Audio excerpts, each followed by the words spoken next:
రత్నం pens. Okay next. ఇప్పుడు ఇందులో ఇంక్ నా పెద్దనాన్న పోస్తాడు. ఎలా పోయాలో చెప్తాడు.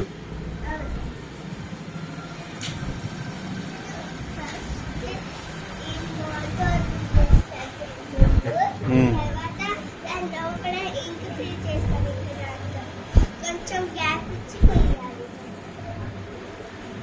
నెక్స్ట్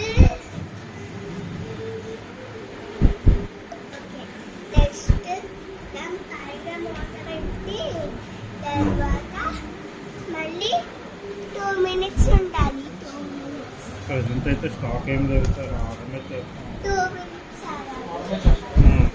తర్వాత మళ్ళీ ఇప్పుడు టైట్ అవుతుంది. రెడీగా అయితే స్టాక్ లేదు. సూపర్, రాస్తుంది. Boy friends.